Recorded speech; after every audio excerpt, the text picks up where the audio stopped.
صحیح بخاری میں حضرت جریج کا ذکر فرمایا. جریج نفل پڑھ رہے تھے، ماں نے آواز دی، وہ آ نہیں سکے، نماز میں تھے. ماں ناراض ہو گئی، اس نے ہاتھ اٹھا کے کہا اللہ یہ اتنی دیر تک مرے نہ جب تک کسی بری عورت کا منہ نہ دیکھ لے.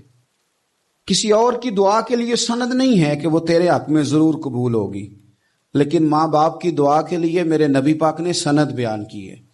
سید عالم صلی اللہ علیہ وسلم فرماتے ہیں جب بھی ماں باپ اولاد کے لیے ہاتھ اٹھاتے ہیں رب ضرور قبولیت کا شرف عطا کرتا ہے. تو جہاں سند موجود ہے نا، کچھ افتتاح ابا جی سے بھی کرا لینے چاہیے، کچھ کام شروع کرنے سے پہلے صرف اماں سے ہی دعا کرا لینی چاہیے. یہ والا افتتاح بھی بڑے کام کا ہے کیونکہ یہاں سند بیان کر دیا میرے نبی کریم. تو جناب جریج کی ماں ناراض ہو گئی، کہنے لگی اللہ اس نے میری بات نہیں سنی. اب تھے تو وہ نیک، لیکن رب کریم کی حکمت کا تقاضا ہے، ماں کی دعا کو بھی قبول کرنا تھا. اللہ نے آزمائش میں مبتلا کر دیا. والدہ تو چلی گئیں، وہ ایک خیمے میں، ایک کٹیا میں، ایک جھونپڑی میں عبادت کرتے تھے، اللہ کو یاد کرتے تھے، رب رب کرتے تھے، اور لوگ ان کی بڑی تعریف بھی کرتے تھے. لوگ ان کے ارادت مند بھی تھے، عقیدت مند بھی تھے، اہل محبت بھی تھے. ایک عورت آ گئی، بس وہ اللہ کی حکمت پوری ہونی تھی. اس نے آ کے پہلے تو انہیں اپنی طرف مائل کرنا چاہا، جب نہ مائل ہوئے تو الزام لگا دیا. یہ ہمارے دور کا تقاضا ہے، لوگ پہلے آپ کو اپنے حق میں قائل کرتے ہیں، اپنی فرما برداری میں لانا چاہتے ہیں. اگر آپ نہیں آتے تو پھر وہ آپ کو مجرم قرار دے دیتے ہیں، یا میرے ساتھ چل ورنہ پھر میں تیرے خلاف پراپوگنڈا کروں گا. دو ہی باتیں.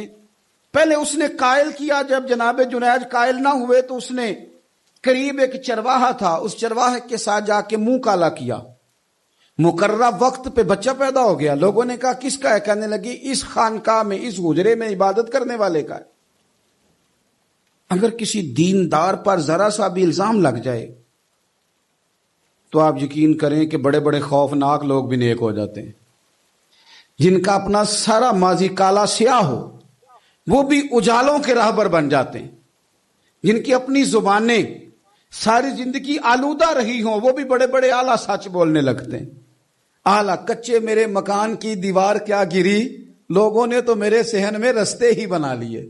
بڑے لوگ آ جاتے ہیں پھر بڑا کچھ کرتے ہیں اور بڑے بڑے خوفناک جملے کستے ہیں. بس کو نقطہ جو ہاتھ آ گیا، ایسا جیسے گرنے کا انتظار کر رہے تھے. اب جناب لوگ اٹھے، احتجاج شروع ہو گیا، شور پڑ گیا. یہ بابا بڑا نیک بنتا تھا، نفل پڑھتا تھا، عبادتیں کرتا تھا، دیکھو اس کا حال کیا ہے کہ اس نے ناجائز بچہ پیدا کیا. بغیر تحقیق کے میں کہہ چکا ہوں کہ الجھے الجھے بکھرے بکھرے روز و شب دیکھے گا کون؟ لوگ تیرا جرم دیکھیں گے، سبب دیکھے گا کون؟ لوگ تیرا جرم دیکھیں گے، سبب کوئی غور نہیں کرتا کہ وجہ کیا تھی. او بھائی کچھ تو مجبوریاں رہی ہوں گی، یوں ہی کوئی بے وفا نہیں ہوتا. الزام لگا دیا، شور ہوا، احتجاج ہوا، دنیا کٹھی ہوئی، ان کا انہوں نے اجرا گرا دیا، مارا بھی، پیٹا بھی، ایک نیک آدمی کو بدنام بھی کیا، برا بھلا بھی کہا، گالیاں بھی دی، جو کر سکتے تھے کیا. اب جب سزا دینے لگے نا تو جناب جریج کہنے لگے تھوڑی سی اجازت دیتے ہو؟ مار تو تم نے دینا ہی ہے. کہا جناب ٹھیک ہے دیتے ہیں. انہوں نے کہا صرف 2 نفل پڑھنے ہیں. اب وہ نفل پڑھ رہے تھے تو لوگ اس وقت بھی کہہ رہے تھے فراڈ ہی کر رہا ہے، دھوکہ ہی دے رہا ہے. چونکہ ذہن بن گیا نا، بدگمانی آ گئی. انہوں نے 2 نفل پڑھ کے ہاتھ اٹھائے، کہا اللہ جانا تو میں نے ہے، پر اس رسوائی کے ساتھ جنازے تک نہیں خراب ہو جاتے، قبریں تک نہیں لوگ بدنام کر دیتے. کہ اللہ جانا تو ہے پھر اس رسوائی کے ساتھ، تو میری مدد فرما. اب تو میرا کیس تیری ہی عدالت میں ہے، تو رحمت کا دروازہ کھول. ہاتھ اٹھائے، دعا مانگی، نفل پڑھے، پورے مجمع پہ نظر دوڑائی، کوئی نہیں تھا سپورٹ کرنے والا. کل تک جو کہتے تھے نا تیرے لیے جیئیں گے، تیرے لیے مریں گے، ساری عمر ہی آٹا گدا ہے، لکھاں کیتے نہیں پیڑے.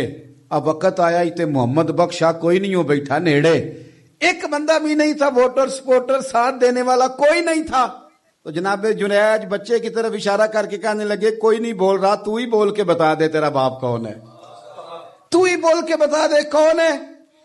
اللہ اکبر. میرا رب جب چاہے تو بچے بولتے ہیں، رب چاہے تو گونگے بولتے ہیں، رب جب چاہے تو پھر پتھر بھی بولتے ہیں.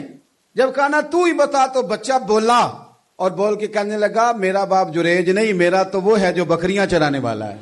میرے نبی کریم علیہ الصلوۃ والسلام نے اپنی امت کو مایوسی سے منع کیا، فرمایا رب سے دعا مانگو تو اس طرح نہ مانگا کرو، یہ مشکات میں حدیث ہے، فرمایا یوں نہ دعا مانگا کرو کہ یا اللہ دے چاہے نہ دے، فرمایا رب سے مانگو تو پورے شوق سے مانگو، عرض کرو یا اللہ دے تو ہی ہمیں عطا فرمائے گا، مالک عطا فرماؤ، فرمایا ذوق سے مانگو، جذبے سے مانگو۔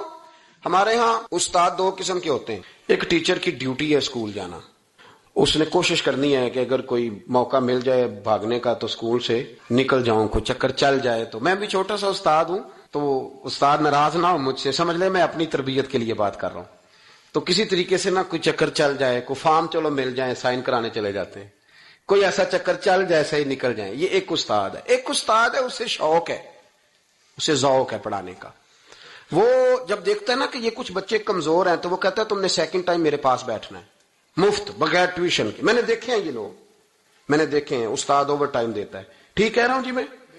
دیتے ہیں جناب، دیتے ہیں۔ کچھ بچوں کو استاد کہتے ہیں تو گھر آ جانا، یعنی ایک استاد ہوتا ہے ایک پرجوش استاد ہوتا ہے، ان دو لوگوں میں فرق ہے۔ اقبال کہا کرتے تھے اگر کوئی شعیب آئے میسر تو شبانی سے کلیمی 2 قدم، کہتے تھے دعا کرو کہ حضرت موسیٰ کلیم کو کوئی حضرت شعیب علیہ السلام جیسا مل جائے، کوئی مل جائے نا ایسا تو وہ پھر تازگی پیدا کر دیتا ہے۔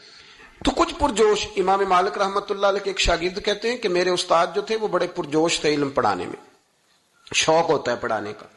یہ کچھ لوگ جمعہ پڑھاتے ہیں تو کچھ کہتے ہیں کہ ان جمعہ آ گیا تو کی کرنا ہے، ہمارے شاگردوں میں بھی ایسی ہیں، رات کو پوچھتے ہیں۔ ایک سے میں نے آج سویرے پوچھا، میں نے کہا بیٹے آج تو جمعہ پڑھانا ہے کی تقریر کرنے کے اندر؟ استاد جی ڈیسائیڈ نہیں کیتا۔ تو میں کہ بھی تو بڑا مولوی تھا نہیں ڈیسائیڈ کیتا، میں تے 8 دن پہلے ہی ڈیسائیڈ کر لینا کیونکہ مجھے تو تیاری کرنی پڑتی ہے، بڑا علم ہوتا ہے نا لوگوں کے پاس، تو ڈیسائیڈ نہیں کرنا، بیٹھیں گے تو فر بات جاری ہو جائے گی۔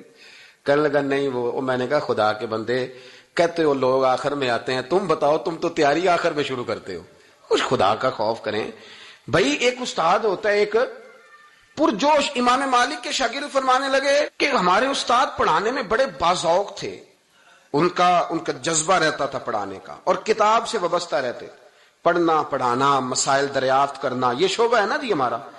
جس طرح آپ جس شعبے سے وابستہ ہیں تو اگر آپ اس کو چھوڑ دیں گے نا، فزکس کا استاد بھی کہتا ہے کہ اگر رات کو میں خود پڑھوں گا نہیں تو سویرے پڑھا نہیں سکوں گا۔ تو اگر آپ وابستہ نہیں رہتے اپنے شعبے کے ساتھ، نئی نئی چیزیں پیدا ہوتی ہیں، جدت آتی ہے، تو آپ کو جوش ہی نہیں ہے اس شعبے کا، تو پھر بات کیسے آگے بڑھے گی؟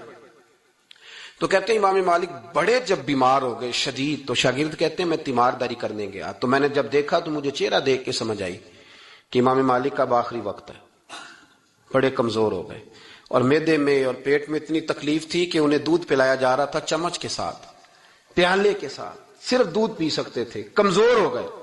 فرماتے میں جا کے بیٹھا، زندگی میں کبھی ایسا نہیں ہوا تھا کہ میں جاؤں اور امام صاحب کسی دینی مسئلے پر مجھ پر گفتگو نہ کریں، لیکن آج میرے دل میں خیال تھا کہ اب تو اس وقت تو ہوش ہی نہیں رہتی کوئی آدمی، لیکن کہتے ہیں میں جا کے بیٹھا ہی تھا کہ امام صاحب نے آنکھیں کھولی، فرمایا ماشاءاللہ آپ آئے ہیں، چلو یار میں ابھی کو بندہ ہی تلاش کر رہا تھا، ایک مسئلے پہ بات کرنی تھی۔ کہتے ہیں لفظ نہیں پورے ادا ہوتے ان کے، جملے ٹوٹتے ہیں، بیچارے کمزور ہو گئے، بڑھاپا ہے، ایک مسئلے پر بات کرنی تھی۔ تو فرماتے ہیں کہ میرا دل نہ اتنا نرم ہوا کہ میرے آنسو بہہ گئے۔ میں نے کہا اس حال میں بھی استاد جی آپ کو دین کی فکر ہے؟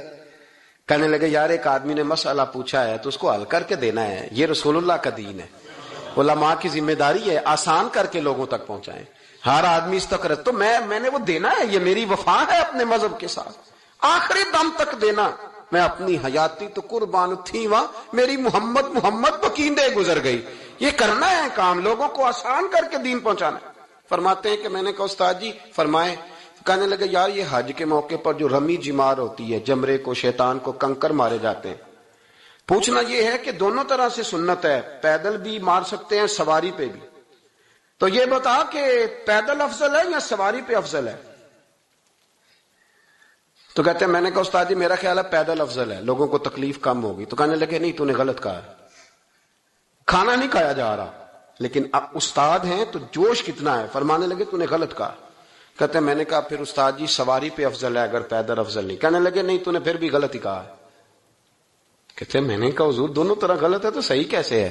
فرمانے لگے بیٹے اگر اس بڑھاپے میں بھی میں مسئلہ بتانے میں تیزی نہیں کرتا، تحقیق کرتا ہوں، تو نے جوانی میں تیزی کرنی شروع کر دی ہے، سوچے ہی نہیں بات کو، فٹافٹ بیان کر دی کہ اگر یہ نہیں تو یہ حکمت والا ہے، اس کو سمجھنا پڑتا ہے، حکمت کے ساتھ پھیلتا ہے۔